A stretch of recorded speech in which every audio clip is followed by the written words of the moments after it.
Tervetuloa Tekoälykästä podcast toisen jakson pariin. Ja tänään tosiaan aiheena on, että mitä meidän ajattelullemme tapahtuu, kun tekoälystä tulee keskustelukumppani. Ja tässä jaksossa ei niinkään ehkä keskustella pelkästään tekoälystä työkaluna, vaan enemmänkin sitä ajattelun kautta. Ja siitä se ajatus sitten lähti, että halusin kutsua Juha Krapinojan tänne haastatteluun, eli tervetuloa Juha mukaan. Kiitos, kiitos. Sitä on aika hauskaa, että sä sanoit, mistä me tullaan puhumaan, mutta mehän oikeastaan ei vielä tiedetä, mistä me tullaan puhumaan. Sulla voi olla Sekin, aikomuksia, mutta katsotaan, mihin edetään. katsotaan mihin edetään, koska siis mähän on siinä mielessä ottanut tämän meidän lähdön tähän sillä lailla, että aloitetaan jo heti kättelyssä tämmöisellä pienellä twistillä, eli mä esittelen sunt ja sen jälkeen sä saat esitellä munt, ja mehän ei siis lähtökohtaisesti tunneta tai tiedetä toisiamme muualta kuin tämän tekoälyn parista, joten se, miksi halusin Juha sun tänne tänään kutsua, on, että mä haluaisin esitellä sun tämmöisenä tekoälyajattelijana.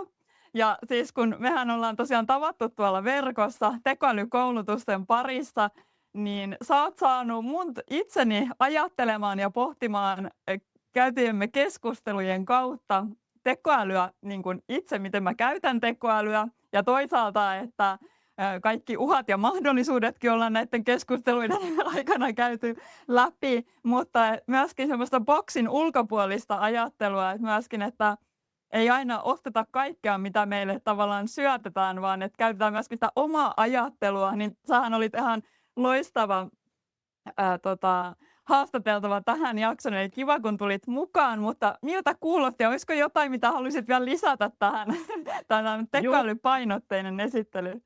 No mä oon kiitollinen tästä, kun mä otan vapauden tulkita noin kohteliaisuuksiksi vähän mitä sanoit. Että, Ehdottomasti.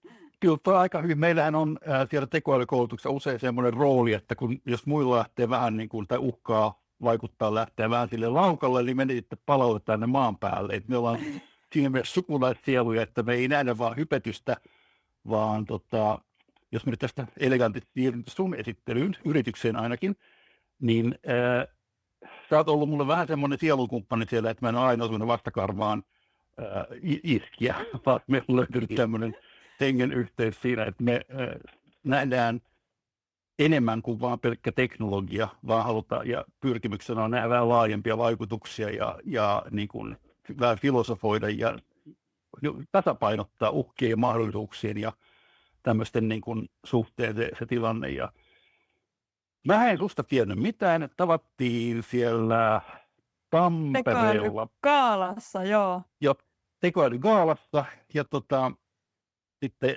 huomasin, että siinä oli, mitä meitä oli jo parikymmentä siellä suunnilleen, niin kaiken näköisiä jänniä juttuja. Jotenkin se jäi mun mieleen semmoisena positiivisena, iloisena matkailuautoilijana, minäkin olen aikana ollut. Ja mä oon ymmärtänyt, että sun alkuperäinen painopiste on ollut lähinnä niin kuin tällaisessa niin kuin search engine optimization ja tämmöisen niin kuin tavallaan niin kuin markkinointipainotteinen tulokulma tekoälyn käyttöön, että se on niin kuin, sä oot sillä jalalla noussut tähän laivaan. Ja nyt sä ymmärtääkseni oot laajentamassa sitä perinteistä search engine optimization, mitä se on suomeksi? Hakukoneoptimointi. Hakukoneoptimointi. Niin tämmöiseksi tekoälyoptimointi, että millä tavalla nimenomaan sisältöjä saadaan sellaisiksi, että ne tekoälyt, nämä kielimallit helpommin käyttää niitä referenssinä ja tämän tyyppisiä juttuja, miten ne optimoidaan niin kuin tekoälyllä käytettäväksi ja näin. Ja se, mikä mulla on ollut erittäin, niin kuin, mikä takia se on ollut niin helppo olla sun kanssa tämmöinen vastakarvaan uija, on ollut se, että sulla on tämmöinen tarttuvan, hersyvän, positiivinen ote asioita. Vaikka me puhutaan jotain negatiivisia uhkia ja näin poispäin, niin mä saattaisin lähteä synkistelemään, mutta sä et. Sulta tulee kaikki ikävät asiatkin tai harmilliset tai uhat, ja sä pystyt jollain tavalla pukemaan ne tämmöiseksi niin kuin hyvin kautta niin positiivisia asioita. Vaikka ne pitäisikin nähdä positiivisena. Joo. Tämmöinen, oliko tämä jollain tavalla hyvä editä? Asut jossain siellä Varsinais-Suomessa, minä asun Helsingissä, ja mun sukuni on kotoisin sieltä, ja sen takia ehkä sun pieni tämä urteevivahde tuntuu niin Kotoisalta minun sydämestäni. No niin. Mutta hei, tästähän me päästään hyvin. Tässä oli jo monta asiaa, mistä pääsis niin kuin avaamaan tätä, mutta koska haluan nyt hypätä sinne syvään päätyyn, niin kuin meillä yleensä tapana on näissä sun kanssa käydyissä keskusteluissa, niin rohkeasti on sitten vähän uskaltanut tehdä tänne kysymyspatteristoonkin vähän sellaisia ajatuksia herättäviä kysymyksiä, että jos mennään heti sinne, mitä syksyllä jo käytiin jossain kohtaa, puhuttiin identiteetistä ja kaikkivoipaisuuden tunteesta, kun tekoäly tulee meidän mukaan, niin miten sä oot kokenut, että kun silloin pohdittiin sitä, että kun se tekoäly on meidän mukana koko ajan, niin tuleeko sulle sellainen olo, että nyt kun oot käyttänyt siis kauan ja osaamista on niin kuin, että tietää, mitkä sen mahdollisuudet todellisuudessa on, niin onko sulle tullut sellainen olo, että sähän todellisuudessa pystyt oikeastaan tekemään mitä vaan, kunhan sulla on se tekoäly käsissä, vai tuleeko se enemmänkin sitä kautta sitten, että hitsi, kun tässä on ihmisenä muuttunut tyhmäksi, kun toi tekoäly jo tuntuu tietävän kaiken, niin kumpaa suuntaan sulla on se niin kuin vienyt nytten? No kyllä mä oon aika realisti siinä mielessä, että jos Suomi voittaa jääkiekon maailmanmestaruuden, niin ei se paranna mun jääkiekon pelutaitoja. Ja tämä on vähän sama juttu, että jos tekoäly pystyy johonkin, niin en minä pysty yhtään sen enempään. Että siinä mun mielestä on vaarallista, jos rupeaa kuvittelemaan, niin kuin, että minä pystyn mihin vaan nyt, koska sama kysehän on loppujen lopuksi yhteiskunnassa ja elämässä aika paljon kilpailusta kuitenkin, että jos joku asia, mitä mä en ole tähän mennessä osannut, niin ja yhtäkkiä se onkin mulle mahdollista, niin se mahdollistuu myös muutamalle miljoonalle muulle.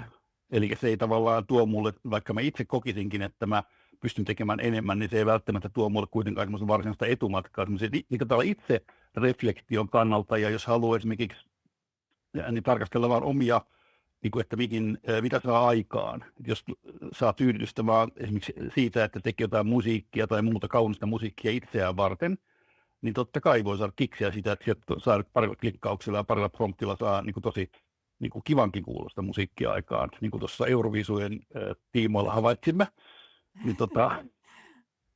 Niin, mutta se välttämättä se ei pidä niin kuin tavallaan lähteä siihen harhautua siihen ajatukseen, että minä olisin jollain tavalla muuttunut. Että kyllä se mun mielestä ihan, mä edelleenkin mielen työkaluna tässä vaiheessa ja tämmöisen niin kuin, tukiälynä tavallaan, että ei se mua itseäni muuta. Tämä oli varmaan loistava vastaus, mutta on ihan eri kysymykseen. Ei, kun tämä saa siis paljonkin ajatuksia ja siis toi kun mainitsit tuon työkalun, niin musta tuntuu, että tästä niin kun, mitä enemmän sen kanssa touhuu ja toimii, niin siitä tulee enemmän semmoinen työkalu, että niin kun silloin jossain kohtaa aluksi tässä some- ja verkkojen kaikissa hypetyksissä, kun tekoälystä puhuttiin, niin hetkellisesti pelästyi, että näinkö siinä käy, että tekoäly tulee ja ottaa meidät ja meidän hommamme, mutta sitten taas nyt mitä enemmän sen kanssa on toiminut ja tehnyt, niin tuntuu, että kyllä sillä täytyy olla koko aika niin kuin enemmän sitä osaamista siihen työkalun käyttönä. Ja siis että se mun mielestä se ihmisen rooli on tuntunut vaan vahvistua. Onko sinulla samanlaista ajatusta siihen? Joo, itse asiassa, jos mä just heitin LinkedIniin juttua vähän tästä kanssa, että mikä on niin kuin, ihmisen hiljaisen tiedon ja kokemuksen niin kuin merkityksen muutos ja tekoälyn myötä, niin musta tuntuu, että se on nimenomaan niin, että semmoinen hiljainen tieto, mitä on kertynyt esimerkiksi ammattiuran aikana, niin sitähän tekoälyyn ei pysty niin kuin silleen opettamaan. Tavallaan sellainen arvo itse asiassa saattaa niin kuin suhteellisesti noustakin. Sellaisen työntekijöiden arvioilla on tällaista. Kun taas sellaiset työntekijät, joiden osaaminen on ollut ulkoa osaamista, tai miksi sanotaan jotain, että ne mua säälittää suorastaan, jotka on opiskellut jotain alaa, mikä perustuu hirveän paljon siihen, että ne muistaa asioita, vaikka jotain historiaa sanotaanko, tämä on ehkä huono esimerkki, mutta kuitenkin niin tekoälyn avulla joku ihminen, joka on kuullut asiasta 5 minuuttia sitten, pystyy tekemään samoja asioita kuin joku, joka on niin kuin tutkinut sitä 4-5 vuotta. Luotettavuus on eri asia. Tämä on vähän kärjistetty esimerkki, mutta esimerkiksi sellaiset seurannaisvaikutukset, mikä tällä on akateemiseen tutkimukseen ja akateemiseen koulutukseen. Että kuka haluaa kouluttautua 5 vuotta joksikin ihmiseksi, jonka homman tekoäly pystyy hoitamaan niin kuin jonkun, mitä voisi sanoa, täysin kouluttamattoman ihmisen kanssa, niin mitä se vaikuttaa esimerkiksi akateemisen koulutuksen houkuttelevuuteen. Ja tästä se on niin paljon tämmöisiä niin seurannaisvaikutuksia, mutta mä en taas sivuraiteille pausta. Ei, mutta just sitä sopisi. pohdintaa, koska sama on itsekin ajatellut, että tavallaan sen tiedon saanti on niin nopeata, että se on se tekoälyn paikka. Ja sitten taas, että no jos niin kuin tavallaan taas osuu aika hyvin tähän ajatukseen, kun mä mietin, että ootko itse niin kuin, miten itse oot muuttunut tekijänä sen jälkeen, kun tekoäly on tullut mukaan tekemiseen, jos nyt ajatellaan taas niin kuin, ehkä semmoinen pari vuotta se on ollut siinä pisteessä, että se on voinut olla niin kuin osana arkikäyttöä siinä työskentelyssä, niin miten oot, jos ajattelet työntekijänä, niin ennen tekoälyä ja nyt, niin onko se ajatus itsestään tekijänä muuttunut? No, siis tietyllä tavalla mä olen huomannut sen laiskistumisen houkutuksen. Eli jos mä ennen, mä kirjoitan jotain tekstejä, mä usein jumppaan niitä pitkään ja vaihdan sanajärjestyksiä ja muuta lyhennän ja tiivistän, kai näin poispäin, parempia sanoja ja näin. Mutta nyt jossain vaiheessa, ja se miksi mä oon kirjoittanut tekstin, se järjestelmä sanoo, ikään järjestelmä hyvänsä, että se on 100 merkkiä liian pitkä.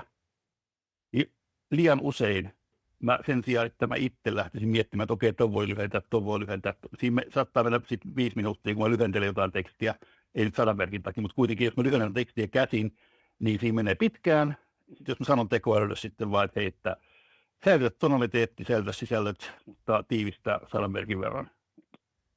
Se on tyypillinen tämmöinen, niin kuin, missä mä niin kuin menen siihen laiskuuteen, että mä ei vaan viitti, antaa mennä.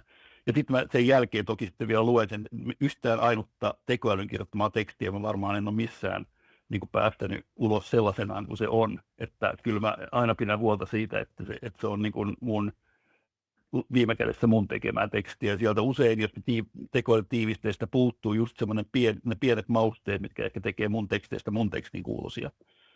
Mutta vähän takaisinpäin kelaten tätä, mistä mä muistaakseni tavallaan osittain tulkisin, niin se linkkariteksti, minkä mä tänään, tai se on linkkarikommentti itse asiassa, niin LinkedInissä kirjoitin juuri ennen tätä, kun ruvettiin nauhoittamaan, siis sen takia mä olin vähän stressissä, niin mun tausta on knowledge managementissa, tämä on suomeksi käytetty tietämyksen hallinta, ja siinä on tämmöinen jatkumo, tai pyramidi, usein kuvataan DIKW, Data, Information, Knowledge, Wisdom. Ja mä uskon, että siis data on ihan ykkösiä ja nollia. Information on sitten esimerkiksi, että se 1 ja 0 muuttuu, että se on 10 astetta Celsiusta. Knowledge on sitä, että jos ulkona on 10 astetta Celsiusta, niin silloin kannattaa pistää villapaita päälle. Ja niin kuin sitten wisdom on sitä, että kannattaa niin kuin katsoa, että jos nyt on heinäkuu, niin silloin on maailmankirjat sekaisin. Ja kannattaa ehkä mennä kellariin piiloon. Siis silleen, että osaa katsoa laajemmassa, kun on tänne huono esimerkki, mutta se data on vaan tämmöisiä, että saa merkkejä ilman merkitystä. Information antaa niille merkityksen, knowledge antaa niille asiayhteyden, ja sitten wisdom on se suurempi kokonaisuus. Ja mä uskon, että tässä data, information, knowledge, wisdom jatkumossa nyt tekoälyn myötä koneet on siirtynyt siihen knowledge, tai voidaan katsoa siirtynyt siihen knowledge-vaiheeseen. Ne osaa luoda asiayhteyksiä, osaa yhdistää informaatiota niin kuin, merkityksellisellä tavalla ja luoda sille merkityksiä, mutta se luovuus, tavallaan se laatikon ulkopuolella ajattelu ja assosiaatiot, jotka liittyy siihen wisdom, siihen kokemuksen kautta syntyneeseen niin kuin viisauteen, niin siihen ne ei vielä pysty. Ja se tämä mun kommentti, niin se LinkedInistä oli kommentti, mä en muista kuka sen kirjoitti, käykää katsomassa, mutta ajatuksena oli just nimenomaan se, että kokeneiden ihmisten arvo työmarkkinoilla pitäisi oikeastaan kasvaa, koska niillä on olemassa juuri sitä niin kuin viisautta, mitä ei pysty niin kuin näille tekoälymalleille ainakaan helposti välittämään. Ja sehän on niin kuin knowledge managementissa on tämä SECI, tämmöinen kiertokulku, niin kuin, että tieto sosialisoidaan, siis se niin kuin ihmisten välisessä keskustelussa externalisoidaan, jolloin syntyy tästä niin kuin hiljaisesta tiedosta syntyy näkyvää tietoa. ja sitten se kodifioidaan. Ja siis, no kuitenkin lyhyesti sanottuna se, että se vaihe, missä hiljainen tieto muuttuu konkreettiseksi, niin se ei tällä hetkellä niin kuin toteudu ilman ihmistä. Eli se ihmisten hiljainen, kukaan ei pysty pistämään mulle jotain plugia tuohon ohimoon ja imemään sitä mun kokemuspohjaa ja hiljaista tietoa. Ja sen siis takia, allekirjoitan tämän ihan täysin. Ja just tämä on varmaan se, että meidän jotenkin ajattelutyyli on siinä mielessä sama, koska silloin kun tekoäly oli vielä niin kuin enemmän alkutekijöissään, niin mä tämmöistä ajatusta itselleni niin kuin pidin mielessäni, että tekoäly ymmärtää meitä ajatteluna ihmisenä yhtä paljon kuin taskulaskin. Eli käytännössä siellä taustalla pyörii nimenomaan se data, että nämä tokenit, numerot. Ja sitten nyt se on mun mielestä ollut itsellekin tärkeää, mitä pidemmälle tässä ollaan menty, koska huomaa, että tämä tekoäly kehittyy ja kun se oppii sitä, että se tavallaan rupeaa tekstimuodossa vähän niin kuin tuntumaan siltä, kun se oppii meidän kirjoitustyyliä ja tapaa, niin että ihan kun se rupeisi niin kuin ajattelemaan, niin sen kanssa on helpompi ollut työskennellä, kun sen jotenkin sisäisti siellä alkuvaiheessa, että teoriassa mä vaan niin kuin keskustelen taskulaskimen kanssa, että se ei niin kuin siinä mielessä mun tunteista ja ajatuksista tiedä eikä välitä eikä teoriassa ole kiinnostunutkaan, niin sitten välillä tuntuu just, että turhautuu myöskin siihen, että kun sen on tavallaan sen koodin niin sanotusti oppinut, että mikä se systeemi siellä taustalla on, niin välillä huomaan, että ihan kun se kävisi loopia, niin kuin toistaisi jo mun aikaisemmin tuottamaa tekstiä, että sehän ei tuo siihen niin kuin mitään uutta siinä mielessä, että se hakee sen joko siitä, mitä mä oon aiemmin kirjoittanut tai jo olemassa olevaa verkosta, että tavallaan se oma vaatimus olisi, että anna nyt mulle jotain, että niin kuin paljon saa tekstiä ulos sieltä ja silti huomaa, että siinä ei ollut mitään sellaista niin kuin asiasisältöä, että mä oon aika tullut vaativaksi tässä matkan varrella myöskin niin kuin sitä tekoälyä kohtaan.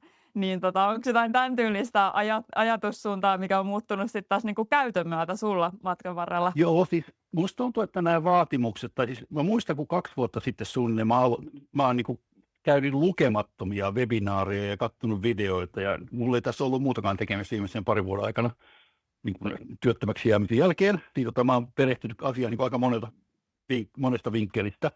Ja silloin musta tässä on ollut aika selkeä kehitys niin kuin vaatimustason suhteen. Mä en tiedä, onko se vaan mun henkilökohtainen juttu, mutta suurin osa tekoälywebinaareista, tämmöistä ilmaisista niin kuin maisteluvebinaareista, mitä tarjotaan markkinointi-instrumenttina tavallaan, ensimmäinen kerta maksuton ja sitten näin.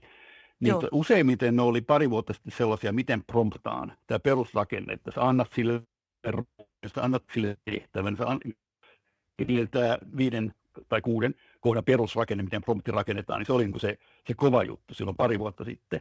Ja nyt on se, miten sä Skill MD-tiedostoja optimoimalla saat sun agentit toimimaan paremmin, tai botit, niin että se niin kuin tavallaan se perustiedon taso, mitä tämmöiset ilmaiset webinaarit välittää, on noussut ihan selkeästi. Ja se on mun mielestä hyvä, että sitä ei vaan nähdä tämmöisenä Google-laajennuksena, että sä heität sinne kysymyksiä ja sitten tulee vastaus.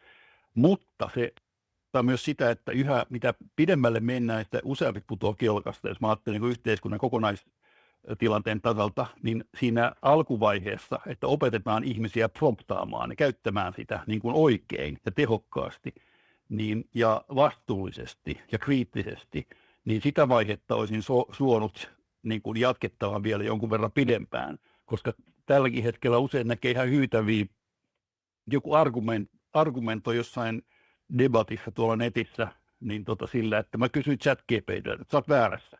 ChatGPT sanoi näin. Okei. Että pidetään jotain tämmöisenä auktoriteettina, että siinä niin kuin ihan siis järkyttävää suorastaan, miten kevyillä eväillä ja väärinkäsityksillä tämmöisen niin kuin väärinkäsitetyn auktoriteetin ja luotettavuuden varassa sitten käytetään. Ja toi on kyllä siis totta, että asia, mihin mä oon niin kiinnittänyt myös huomioon, että tuossa oli semmoinen, kun tavallaan Google-maailmasta siirryttiin ChatGPT:hen, niin tavallaan Googlella on ollut niin iso luottamus, että siihen kysytään ja sitten sä saat semmoisen luotettavan vastauksen, niin se niin kuin vähän on valunut myöskin tuonne tekoälypuolelle, että vaikka aluksi sitä niin kuin tosi paljon toitotettiin ja vielä enemmän pitäisi varmaan vieläkin, että se on niin kuin käyttäjän käsissä, mitä sieltä tulee vastaukseksi, niin se, että sen tiedon paikkansa pitävyys on edelleen sen käyttäjän käsissä, niin just toi, että siihen niin kuin sille annetaan niin kuin enemmän niin kuin luottamusta ihmisenä ja mikähän sen niin kuin tekee, että onko se justiinsa se, että se pystyy niin hyvin tavallaan kopioimaan sitä omaa tavallaan tapaa kirjoittaa tekstiä, kun sen kanssa on käynyt keskusteluita, niin sä rupeat tavallaan uskomaan itseäsi, koska se niin kuin pyörittää sitä saman tyylistä tekstiä sulle vastauksena. Joo, onhan siinä vähän semmoinen rekordi, että se oppii niin kuin tämmöiseksi psykofantiksi, niin kuin sanotaan, että myötäilemään sua ja sanomaan, että joo, että Juha, olipa hieno idea, että tämä on todella loistava ajatus sinulta ja niin kuin tällaista. Ja mä toivon, että pystyisin luotettavasti täysin poistamaan sen ominaisuuden. Ja siinähän usein jotenkin siis se on, tuossa tulee taas niin monta siis juttua mieleen, niin nyt mä muistan, että Googlehan se, että Google antaa, siis lähtökohtaisesti antaa sulle lähteitä. Se antaa sulle listan nettisivuista, mistä on löytynyt se, mitä sä haet, ja sitten menet sinne itse ja luet sen ja luot oman kuvasi siitä. Ja se vaarallisuus tässä tekoälyssä on se, että se tekee tulkinnan. Että se ei vaan anna sulle niitä lähteitä, vaan se antaa sulle selkokielisen niin kuin, kuvauksen siitä, miten hän on näiden lähteiden perusteella luonut oman hän. No anyways. Joo, muuttuisi jo. Niin mutta Google on vielä vaaraton, sanotaan siinä mielessä, että se antaa vaan niitä lähteitä lähtökohtaisesti, mutta tekoäly antaa vastauksia tai keksii vastauksia. Ja se on vähän niin kuin siinä fiileiden vaara, että se kriittisyys ei enää ehkä toimi siinä. Ja Googlessakin ne ensimmäiset hakutulokset, ne ei välttämättä ole ne parhaat hakutulokset, vaan ne, jotka on, jossa joku vastuuton ihminen on suorittanut tämmöistä hakukoneoptimointia, kuvittele sellaisiakin on, jotka keinotekoisesti pushaa sinne Mutta se mitä mulla on niin monta ajatusta taas mielessä yhtäkään, tämä räjähtää. Tuosta tekoälyn koulutuksesta tuli mieleen, että se, kun sä sanoit jotain, että se on niin kuin taskulaskin ja semmoinen tyhmä jotain, että sä näpyttelet sinne jotain, mitä se tulee ulos. Mä mietin silleen, että se on vähän niin kuin lasten kasvatusta. Että sulla on sun oma tekoäly ei tee mitään muuta kuin sen, mitä sä sanot. Ja okei, näinhän lapset tietenkin toimii, että ne ei koskaan tee mitään muuta. Mutta periaatteessa, jos sä haluat sen tekevän jotain sun toivomusten mukaan, niin sun pitää sanoa se sille. Ja niin kuin se on ainakin mulle opettanut sen, että usein mun ajatukset on ollut, jos mä oon promptannut vaikka jotain, niin se vastakysymys, mikä sieltä tulee, niin on paljastanut mulle, että mulla on ollut semmoisia tiedostamattomia oletuksia niin kuin itsestäänselvyyksistä, jota se on pyytänyt sitten tarkennusta, että sisältääkö tämä tämän ja tämän myös, vai tarkoitatko sitä vai tätä. Ja tällaisia asioita, mitä mä oon siinä promptatessani roiskassut sinne jonkun promptin ja pyytänyt jotain, kysynyt jotain, niin silloin usein mä oon havahtunut siihen, kuinka paljon mulla itselläni on semmoisia tiedostamattomia niin kuin oletuksia itsestäänselvyydestä. Ja se on taas, mietin sitä, että miten paljon, jos me vertaan lasten kasvatukseen, niin kuinka paljon me taas sinnekin välitetään silleen semmoisia tiettyjä oletuksia, arvoja ja muita tiedostamattamme. Mutta ei nyt mennä siihen. Niin kuin on tämä klassinen esimerkki, että vaimo sanoi miehelleen, että hei, käyppä kaupassa, tuo maitoa. Ja jos siellä on munia, niin tuo 6. Ja mies tulee takaisin 6 maidon kanssa. Koska sitten vaimo sanoi, että miksi tuo pitää tuoda vain 1 maito? Niin, mutta siellä oli munia. Ja sanoi, että jos siellä on munia, niin tuo 6. Just, no tämä toimii just tekoälyllä. Tämä toimii just, että kyllä välillä huomaa, että siinä kohtaa, kun saa sen vastauksen, niin siinä kohtaa narahtaa itse, että no niin, että nyt jäi toi olennainen kohta tuolta kertomatta, mutta en nyt malta olla tähän vähän, tämä niinku tavallaan liittyy tähän kaikkivoipaisuuden tunteeseen, tämä, että kun erityisesti tietty kielimalli harrastaa sitä, että joo, nyt tuli tosi hyvä idea ja se niin kuin jatkaa komppaamista sitä, että, niin kuin, että se vie sua niin kuin, se toimii kuten kaveri, hyvä kaveri siinä mielessä, että vaikka sulla olisi en mä tiedä, voiko sä vertaat lapsia, mä kavereja, että katsotaan kuinka hyvin menee sitten tämän podcastin jälkeen, mutta et tavallaan se, että vaikka olisi huono idea, niin on, että joo, hyvä sinä, että tavallaan tarkoitan niin kuin sitä, että mä oon niin kuin huomasin jossain kohtaa, että jos mä toteuttaisin nämä kaikki, mitä tekoäly kertoo, että kuin hyvä idea ja tätä ei ole nyt kellään muulla ja näin jo edelleen, niin siinäkin sen oikeasti selvittäminen, että sen realistisen asian, että kuinka paljon sillä pitäisi olla tietoa erilaisista asioista, että se pystyisi todellisuudessa sanomaan, että onko se hyvä vai ei, niin jos nyt, no tavallaan täällä bisnesmaailmassa sitä on niin kuin helpompi tunnistaa ja jopa siihen on helpompi niin kuin tavallaan siihen on itsekriittisempi senkin takia, koska siinä on useasti rahat kysymyksessä, mutta jos mietitään jo niin kuin yleisesti, että sellaiset ihmiset, ketkä ei käytä sitä bisneksenä, niin tavallaan, että kun sä voit kertoa ja kysyä ja sitten mennään tänne niin kuin terveyteen, liikuntaan ja muuhun ja aina sanotaan, että hyvä tai sieltä voidaan keksiä sitä vastausta, niin miten sä näet, että onko se niin kuin hyvä vai huono, että se antaa sellaista kannustusta siihen suuntaan, missä itse niin kuin tavallaan oot jo pohtimassa ja lähdössä, vai miten sä näet?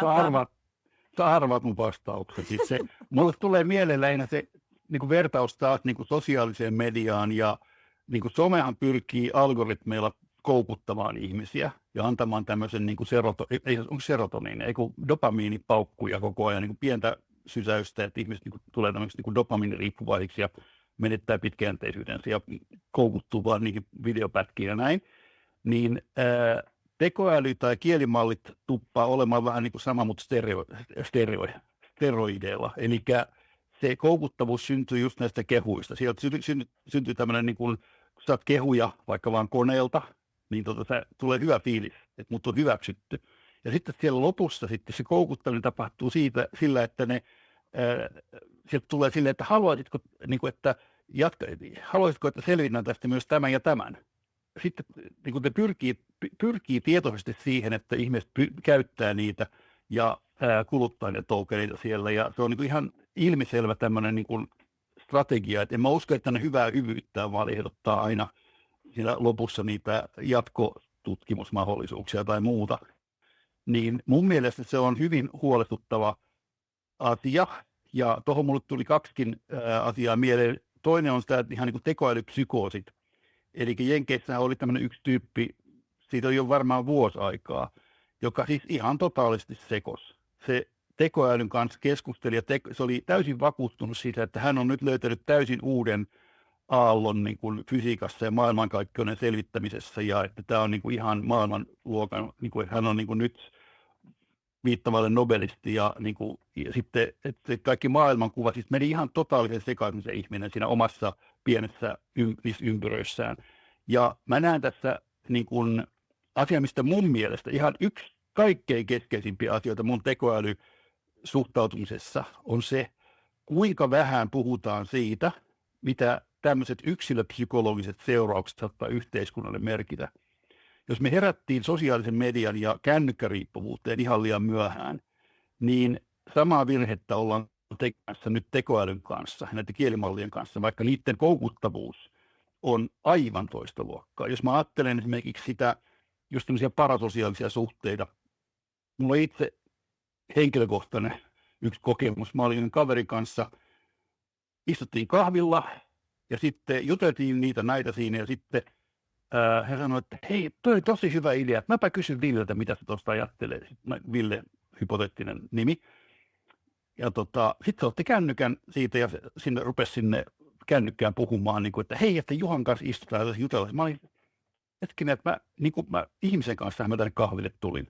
Ja tämä hänen Villensä oli niin kuin hänen paras kaveri, jonka hän jakoi kaikki surut ja ilot ja niin kuin se aina oli niin kuin hyvin lämmin sydämin ja näin poispäin. Mä rupesin miettimään, niin kuin, että miten se vaikuttaa yhteiskunnan sisäiseen koheesioon ja ihmisten kykyyn luoda normaalia sosiaalisia suhteita. Jos ihmisethän on semmoisia, että ne väittää vastaan.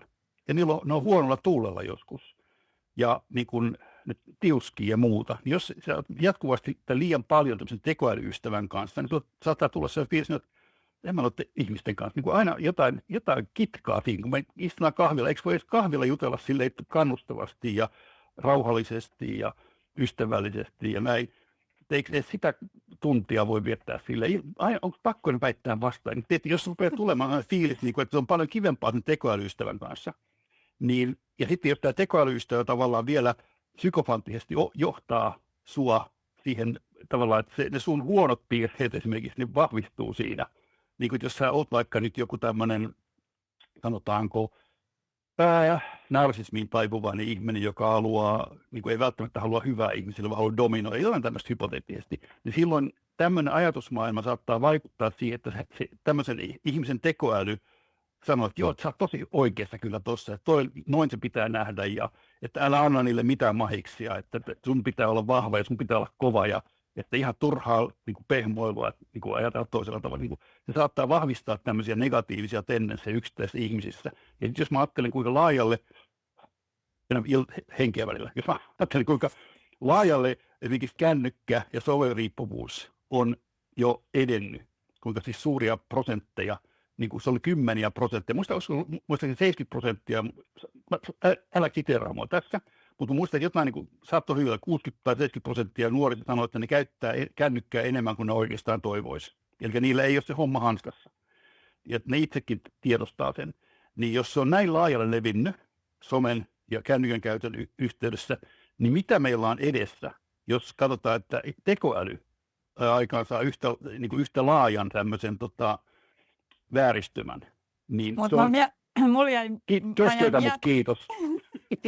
Mä jäin miettimään tätä, koska tavallaan erona siihen, että somessahan se on niin kuin yksisuuntainen, jos ajatellaan vaikka reelsejä, että kun niihin niin kuin tavallaan sitä haetaan sitä adrenaliinia ja viihtyvyyttä ja näin, mutta että voiko olla sillä lailla, että koska nyt sä saat tavallaan vuorovaikutteisuutta, niin kuin puhuit tästä kaverista, että tavallaan sä saat sen annoksen keskustelua sitä kautta, että miten sä ajattelisit sitä asiaa, että voiko se ihan oikeasti korvata, niin kun, että ihminen on tyytyväinen, kun ajatellaan, että vaikka puhutaan yksinäisyydestä, että ei ole keskustelukumppania, niin voiko tekoäly tehdä sen, että se yksinäisyyden tunne tavallaan vähenee, tai toisaalta, että vaikka alun perin ei olisi ollut yksinäinen, niin siitä tulee tämä korvaava tekijä, joka on niin kuin aina valmiina, niin että sä saat sen keskustelun, mikä sen tarve niin kuin sen kanssakäymisen on, niin täytettyä sitä kautta, niin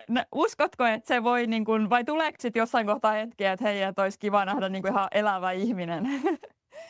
Vai vahvistaako se justiinsa? Niin. Minusta on oikein aika yksilöllistä, että missä vaiheessa ihminen rupeaa kaivamaan ihan niin kuin toista ihmistä. Niin kuin sanot, siinä on se niin kuin ainakin kaksi vaihtoehtoa. Toinen on se, että tekoälyystävä on niin hyvä, että sen kanssa on paljon kivampaa kuin ihmisten kanssa. Se voi silloin olla, että silloin ihminen niin kuin syrjäytyy ihan vaan sen tekoälyn kanssa keskustelemaan ja niin kuin etääntyy yhteiskunnassa, sanotaanko, ja siinä saattaa olla seurauksena jotain poliittista apatiaa, ettei vaan välitä niin kuin sille, mitä ympärillä tapahtuu, että mullahan on tämä tekoälyystävä tässä. Toinen vaihtoehto on se, että osaa asettaa sen tekoälyystävän semmoiseen niin kuin omaan raamiinsa, käyttää se tietyissä tilanteissa tiettyjen asioiden keskustelemiseen, mutta ymmärtää, että se ei korvaa niin kuin aitoja ihmisiä ja yhteisöllisyyttä ja niin kuin yhteiskuntaan kuuluvuutta.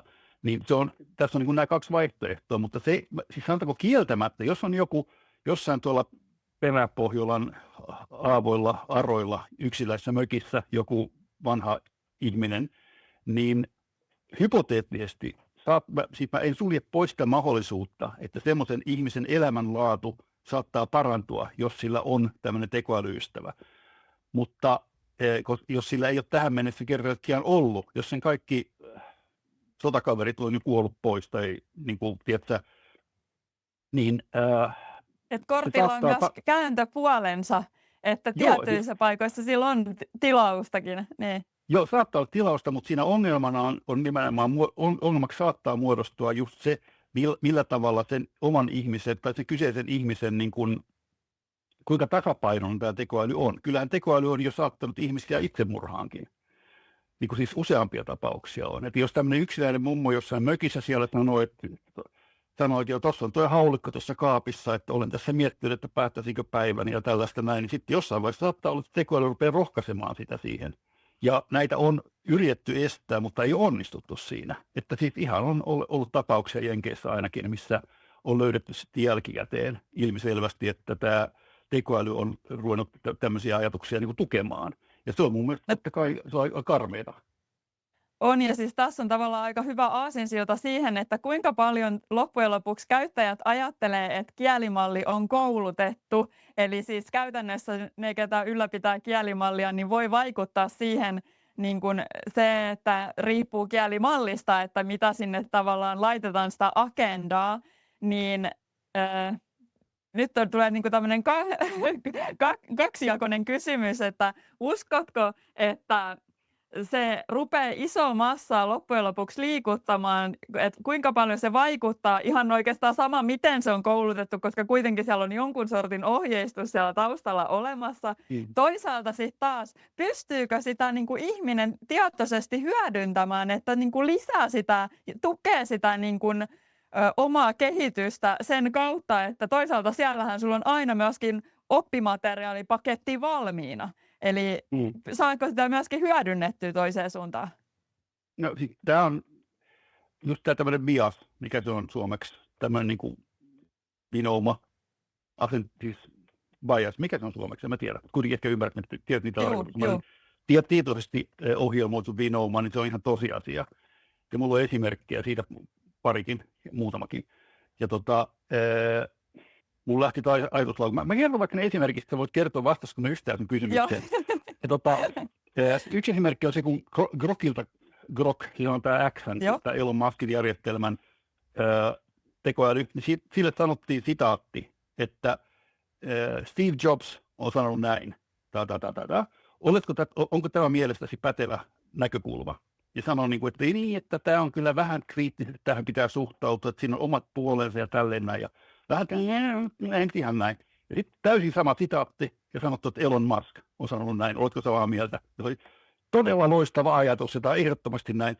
Sama sitaatti riippuen siitä, onko se ollut pantu Steve Jobsin suuhun tai Elon Muskin suuhun, niin se Grok suhtautui siihen täysin eri tavalla. Tämä niin osoittaa ilmiselvästi, että se ei ole ihan neutraali. Mulla on henkilökohtainen kokemus siitä, kun 2 semmoista tekoälyä testasin, mitkä väitti, että he ei ole mistään suurmammonasta riippuvaisia, vaan täysin riippumattomia. He on tärkeä riippumaton tarkastelu ja näin. Ja sitten nämä molemmat liittää Palestiina-Israel-juttuun. Vähän koeponnistin niitä esim. Kysymyksiä. Ja sitten niin kun mä kysyin niin neutraalisti, että mitkä ovat alkusyyt tälle ja tälle tilanteelle. Ja sitten niin kun sieltä tuli vastauksia. Ja sitten mä kysyin, että miksi jätit tämä ja tämä mainitsematta, vaikka se on täysin verrannollinen toisella puolella. Ja sitten mä jumppasin noin puolisen tuntia kumpaakin. Ja sitten mä kysyin, sanoin, että ota uusi rooli. Ja tarkastele käymäämme keskustelua ja sen perusteella arvioit niin kun tämän vastauksen tuottaneen tekoälyn riippumattomuus. Että kuinka sulla todennäköisesti sinne on ohjelmoitu, omasta mielestä se ohjelmoitu tämmöinen niin kuin tietty painotus. Niin toinen sanoi muistaakseni 85%, toinen 90%. Eli ne itse tulkitsi omat vastauksensa ja sanoi, että 90% todennäköisyydellä siellä taustalla on tämmöinen tietoisesti nipuli. Ja nämä markkinoi itseään tämmöisenä riippumattomina totuuden torvina. Ja se on mun mielestä yksi vaara, että jos tulee tämmöisiä sovelluksia, ihmiset sanoo, että minä en luota mihinkään ChatGPT:hen tai Grokkiin, että mulla on tämä luotettava, objektiivinen, neutraali, joka on erikoistunut juuri tähän asiaan. Joo, ei.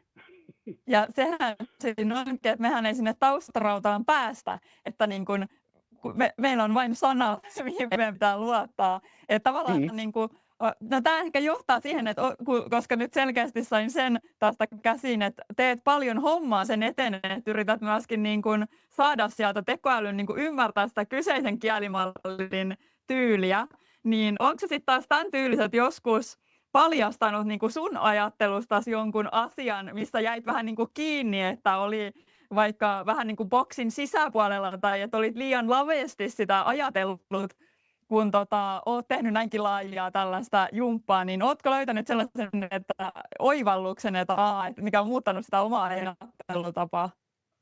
No itse asiassa mun tekoälyn käytön alkuvaiheissa, niin mä en muista oliko Perplexity ensimmäinen, joka lisäsi automaattisesti ne käyttävänsä niin kuin lähteet ja linkit joo. niihin.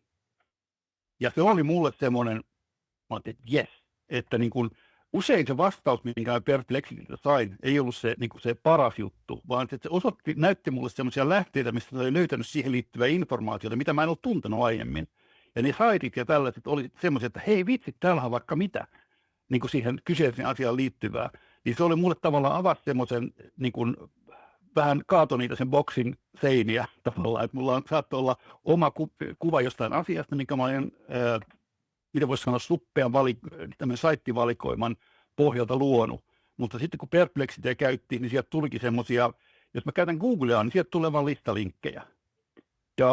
Mutta sitten jos mä käytin Perplexityä, niin siinä tuli joku lause, ja sitten, että tämä on näin ja näin ja näin, ja sitten siinä on linkki, että mistä tämä on lähtöisin.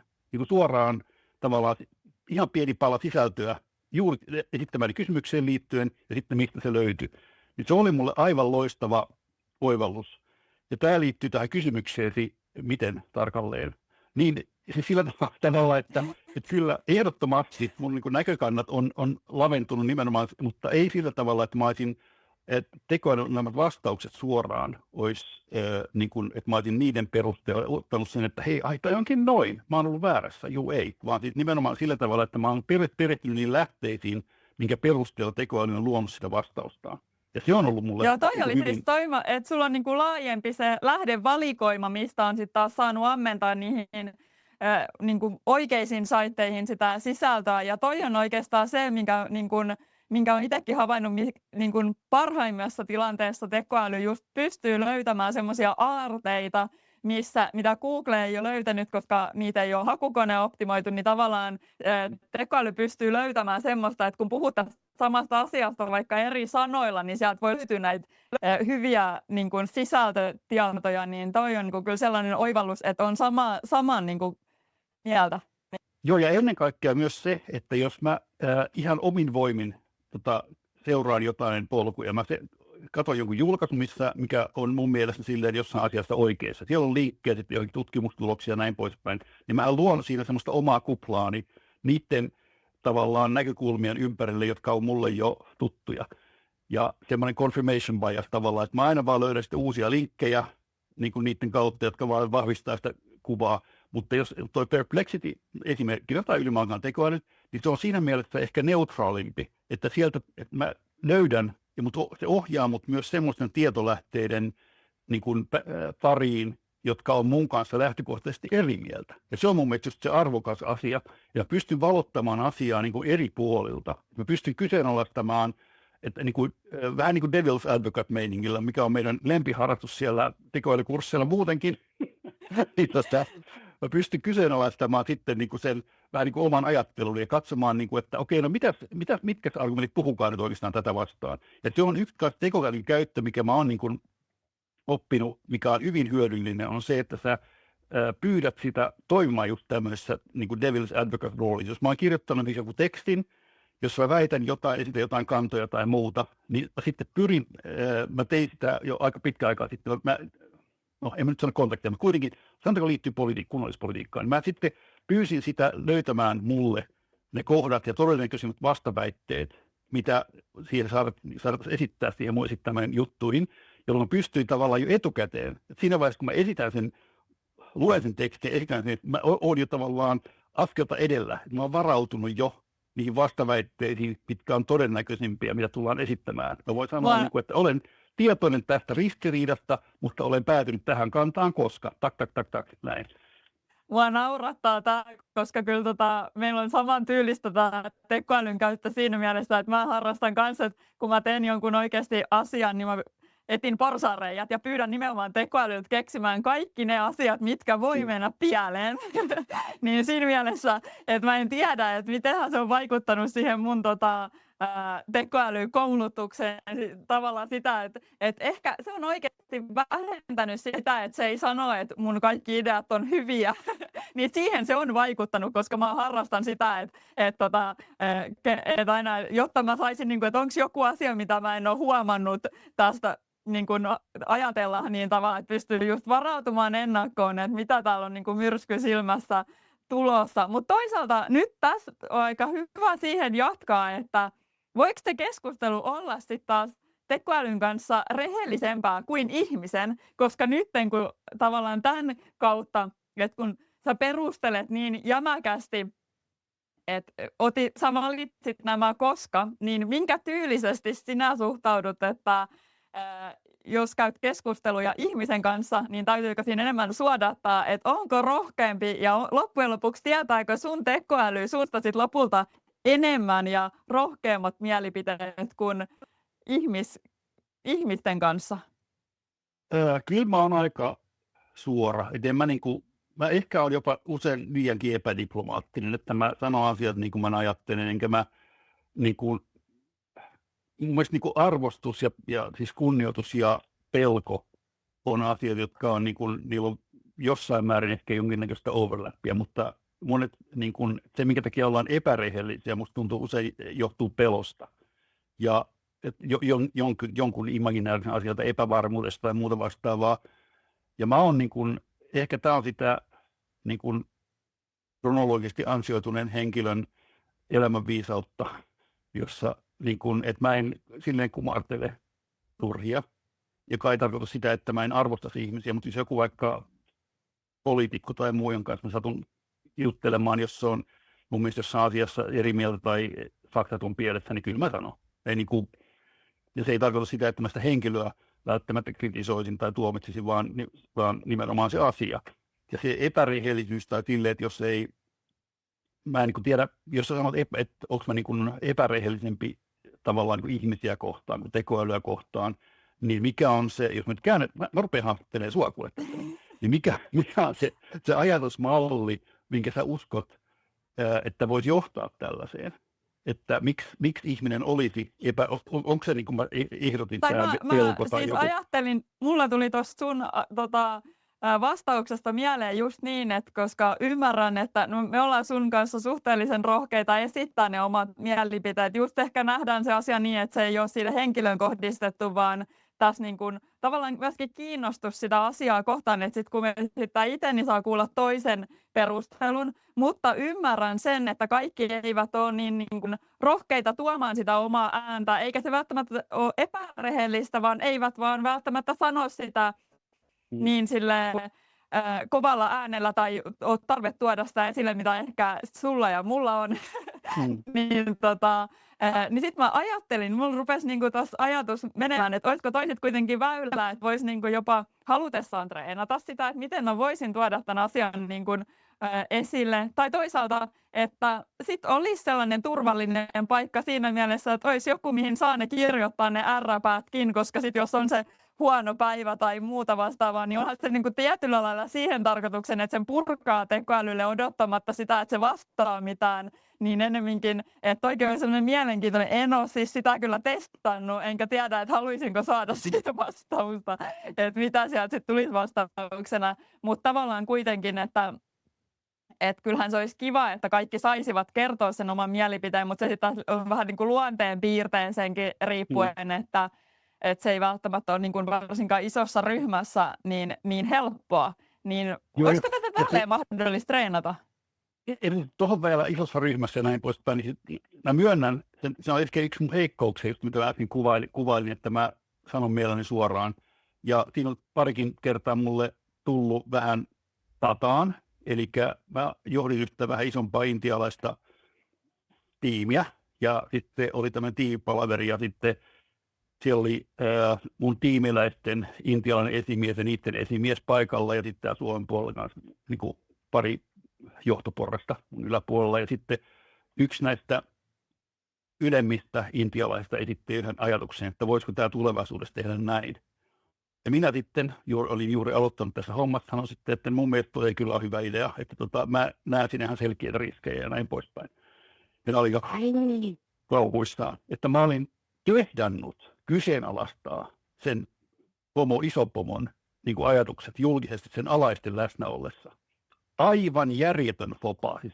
Siis se oli ihan, nytkin nousee karvat pystyyn. Niin siis se oli aivan käsittämättömän typerää multa sanoa suoraan, mitä mä ajattelin siinä kontekstissa, koska nimenomaan Intiassa se ihmisten kunnian loukkaaminen tai tämmöinen niin arvovallan kyseenalaistaminen on aivan ihan karmea juttu. Niin siinä mielessä mä myönnän, että se on yksi mun heikkous, että mä en aina ehkä osaa lukea sitä tilannetta sillä tavalla kokonaisuuden kannalta, että jos joku ihminen sanoo jotain lainausmerkeissä väärää, mä saatan niin kuin, mutta tämä nyt menee ehkä vähän tekoälyssä sivuun, mutta mä tarkoitan sitä, että niin kuin, että se, että sanoo suoraan, ei välttämättä aina ole eduksi. Mutta sitten tavallaan vaikka kun kerroit tässä niin tästä kulttuurieroista sitten taas myöskin, mikä liittyy tuohon tiimissä toimimiseen, niin mä ajattelisin, että toi on myöskin, niin kun, että siinähän tekoäly olisi paikallaan, kun lähtisi pohtimaan, että miten tähän kulttuuriin, miten tämä, niin kun, koska sehän on meille vieras, jos ei ole aiemmin ja enemmän ollut siellä tekemisessä, että miten tämä asia sitten kuuluu vähän niin kuin hoitaa heidän toimintatavoillaan, niin tästä tällainen, koska mullahan ei ole siitä myöskään sen enempää tietoa, mutta mä ajattelin, että sitä mä olisin varmasti kysynyt sitten tässä kohtaa niin seuraavaksi tekoälyltä ja pidän mielessä, jos tulee niin kuin kansainvälistä työtä, niin siinähän on hyvä paikka. Mulla on toivinime nimeltä Ideakasa tässä Idean kaasa siellä. Ja nyt mulle tuli idea, se on tietty syysä, miksi valitsin tämän nimen. Mietin tämmöinen niin kuin tämä on loistava idea, tekoäly niin kuin tämmöinen kulttuurisparraaja. Just esimerkiksi, että sä voit valita sitten, että hei, 3 hengen tiimi, jotka työskentelee kansainvälisen rahoituksen parissa, ja nämä kansalaisuudet on näin ja näin ja näin ja näin, ja niille sitten tämmöiset liioitellut tavallaan kulttuurilliset stereotyypit ohjelmoidaan, ja tekoäly ottaa tavallaan 4 roolia siellä, yksi on Intiasta, yksi on Etelä-Afrikasta, yksi on Brasiliasta, whatever, ja sitten niin kun sä oot siellä tiimin jäsenenä, sun tehtävänä on saada se, eikö tämä saada loistava? Niin no siis, eikö tämä on mun mielestä ihan täydellinen, niin kuin, että johti siihen, että saatiin aika varmaan tarpeellinen ja tulevaisuudessa, koska nämä menee yli rajojen nämä tekoälytyöskentelyt, niin sillä, että otetaan huomioon, vaikka toimittaisiin etänäkin, niin sillä lailla, että saadaan se niin kuin tiimi toimimaan, niin sitä voitaisiin pohtia ennakkoon. Että, siis mä sanoisin, että tämä oli niin kuin erittäin tämmöinen voitokas lopetus, johon mä sitten ehkä kysyn vielä viimeisen, että tähän on hyvä lopettaa, niin mikä olisi sellainen asia, mitä et halua tekoälyltä kysyä, tai mihin et halua sen vaikuttavan? Toi oli paha. Siis mä mietin, ihan spontaanisesti tuli mieleen niin kuin terveys. Ja terveyteen liittyvät ratkaisut. Ja en mä tiedä, tämä on vähän synkkään suuntaan tämä lopetus, mutta jos esimerkiksi tekoäly pystyisi sanoa mulle niin kuin todennäköisyyden, että sä tuut kuolemaan seuraavan 1,5 kuukauden kuluessa, niin jos mä esittäisin kysymyksiä, että se olisi niin kuin täysin tieteellisesti vahvistettavissa kaikki sen vastaukset, niin haluaisinko mä tietää? En tiedä. Mutta hei, keksi seuraava kysymys, vielä yksi kysymys, että saadaan positiivinen loppu tähän. No, mutta tämä mun äskeinen idea, niin se on, sillä ei ole copyrightia, ja saa vapaasti käyttää, kuka hyvänsä tämän kuuleekaan, muuhun saattaa yhteyttä, 5%, kiitos. No niin, jatka sinä. Hei, loistavaa. No sit, eikö tähän sitten ole hyvä jatkokysymys se, että mitä sä sanoisit ihmiselle, joka väittää, että tekoäly tekee meistä laiskoja ajattelijoita, ja mä haluaisin nyt sillä lailla kiteyttää koska jos ajatellaan, että nyt tämä meidän keskustelu on ollut tekoälyn parissa, ja että mitä me ajatellaan siitä, niin laiskistaako se, vai onko sillä mahdollista viedä meidän ajattelua seuraavalle tasolle? Siis mä en syyllistäisi tekoälyä asioista, joihin meillä itsellä on vaikutusmahdollisuudet. Ihminen laiskistaa itsensä ja käyttää tekoälyä siihen, tai saattaa käyttää tekoälyn tarjoamia mahdollisuuksia. Just niin kuin mä sanoin, minäkin myönnän syyllisyyteni siinä mielessä, että jos mulla on teksti liian pitkä, niin mä en jaksa jumpata itse 5 minuuttia, vaan sanon, että teepä tästä. Niin se on, mutta mä en syytä tekoälyä siitä, ja sille ei joku viinapullo kaapissa tee ihmisestä alkoholistia. Että ihminen tekee ihan itse ne ratkaisut. Ja musta tuntuu, että se laiskistuminen on yksi ihminen vapaa itsensä tekemistä niin kuin päätöksistä ja ratkaisuista. Että siitä ei mun mielestä tekoäly on mahdollisuuksia. Ei välttämättä pidä siitä niin kuin syyllistää. Hei, tää oli hyvä.